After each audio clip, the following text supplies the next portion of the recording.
Essa apresentação está baseada no artigo que foi recentemente publicado no final de março, agora de 2020, intitulado Pandemias deprimem a economia.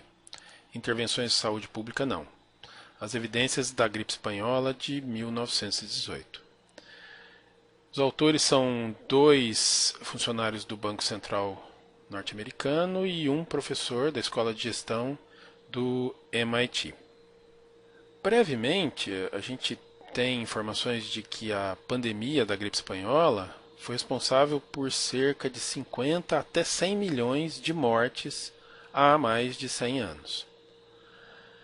Se a gente observa aqui nesse gráfico a expectativa de vida, né, na Inglaterra, País de Gales, isso desde 1700 até 2013, a gente observa o impacto que a gripe espanhola teve na expectativa de vida de diferentes faixas etárias, especialmente de indivíduos adultos jovens. Nos Estados Unidos, a mortalidade por gripe espanhola, principalmente, era em torno de 50, e no ano de 1918 ela aumenta mais de 12 vezes, chegando a 600 óbitos para cada 100 mil habitantes. Isso tudo teve um impacto na economia. E se você observa aqui, né, o índice Dow Jones, no final de 1917, quando a doença estava na Europa, e com o fim da Primeira Guerra, né, ela foi trazida pelos americanos que retornaram para a América do Norte, você vê uma grande queda da bolsa, indicando um reflexo, né, um dano causado pela pandemia, não só à vida das pessoas, mas também à economia dos Estados Unidos. E como sempre, a gente tem muita coisa a aprender com as experiências prévias. E algumas dessas lições, tanto do ponto de vista do enfrentamento da pandemia para profissionais de saúde, médicos, também foram aprendidas pelos economistas. E o enfoque dessa apresentação é mais para o lado econômico do que da saúde, apesar da minha formação não ser em economia, mas me chamou muita atenção os dados que esse artigo traz. Então, se você observar aqui, né, a evolução da mortalidade pela gripe espanhola nos Estados Unidos, na Filadélfia e em St. Louis, você vê que na Filadélfia, que teve o primeiro caso no dia 17 de setembro e começou a tomar medidas restritivas, né, isolamento, distanciamento social, só no início de outubro, você vê que foi bem demorado, até porque os soldados chegavam pelo nordeste dos Estados Unidos, chegavam primeiro na Filadélfia, isso ainda não era totalmente conhecido, e você teve um avanço da doença importante, um aumento da mortalidade num curto espaço de tempo.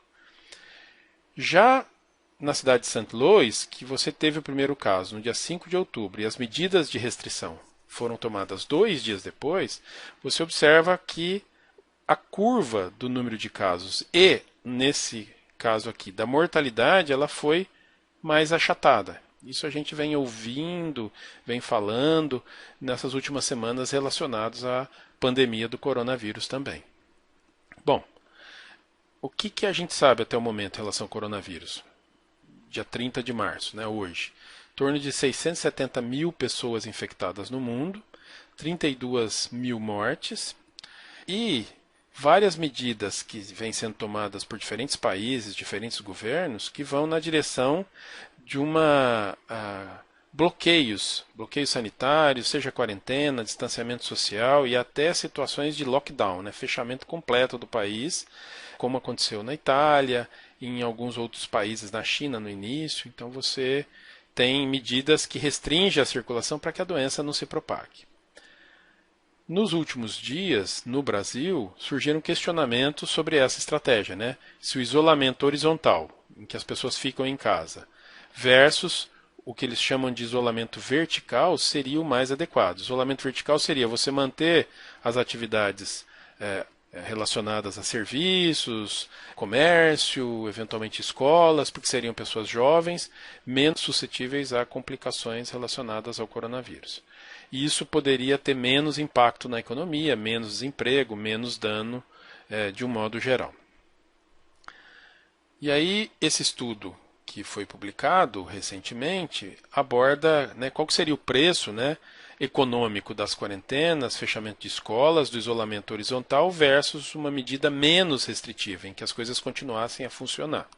Isso tudo baseado na experiência da pandemia da gripe nos Estados Unidos em 1918, 1919.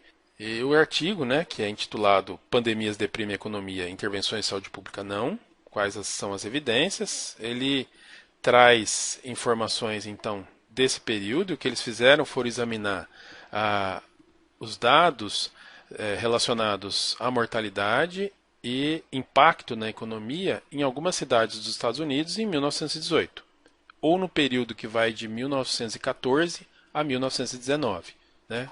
Incluindo aí um período um pouco maior para ver o que aconteceu com a economia.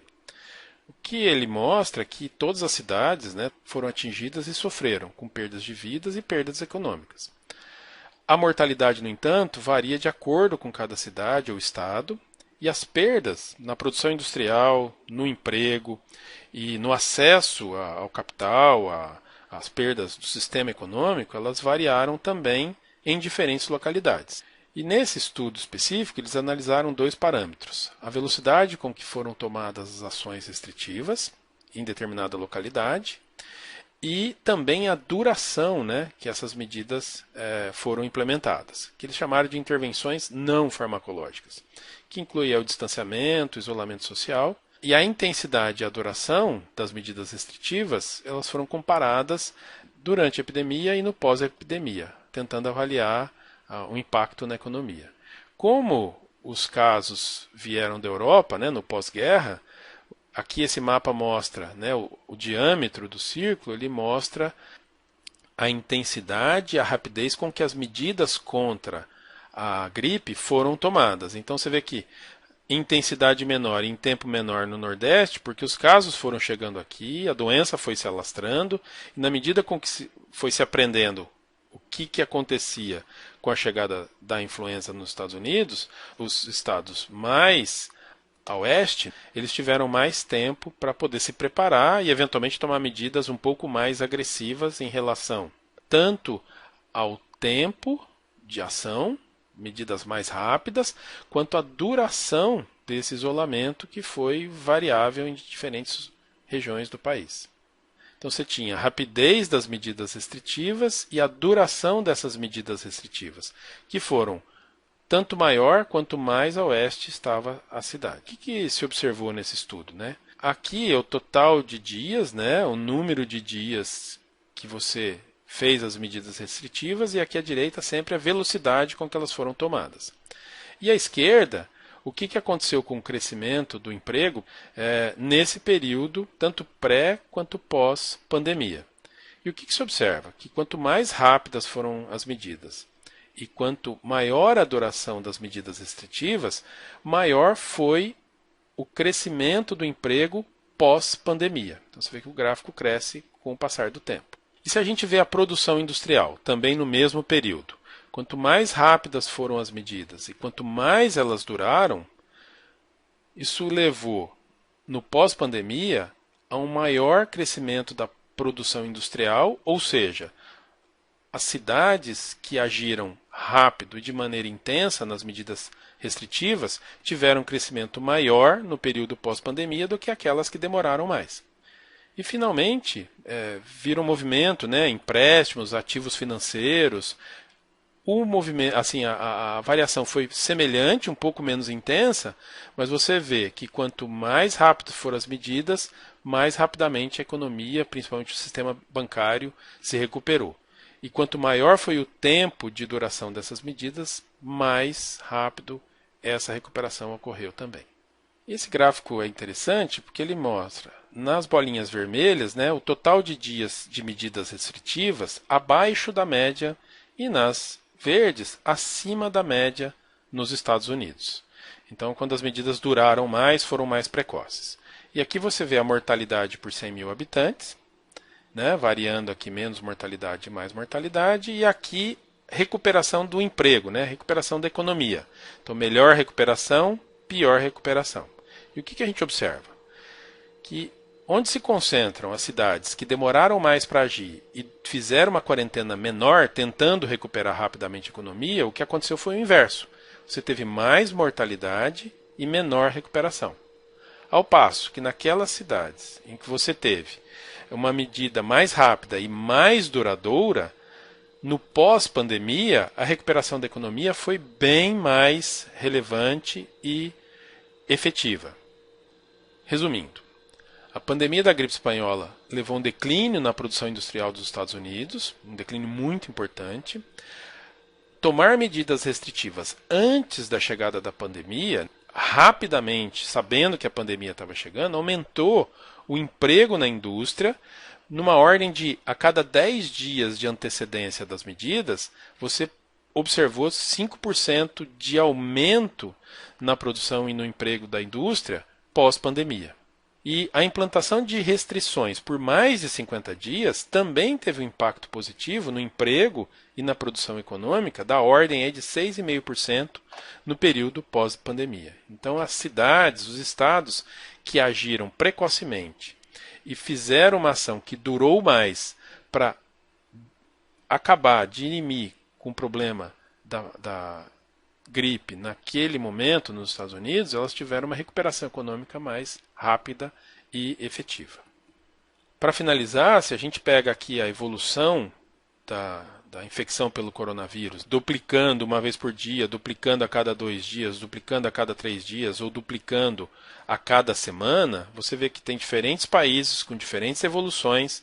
Aqui a gente observa o Brasil, uma tendência de duplicar o número de casos a cada 3 dias, que é diferente daquilo que foi observado em países como Japão, Singapura, Hong Kong, que tiveram uma ação mais precoce e mais duradoura. Esse é um paralelo que pode ser feito entre o que está acontecendo agora e o que aconteceu há 100 anos atrás, mostrando que se você tiver uma ação rápida e efetiva, mesmo que isso pareça significar uma parada na economia, isso vai levar a uma recuperação mais intensa, mais rápida dos indicadores econômicos no período após a pandemia. Se a gente puder resumir numa frase, as ações restritivas de 1918 contra a gripe espanhola nos Estados Unidos ajudou o crescimento econômico naquelas cidades tiveram esse comportamento, em detrimento das cidades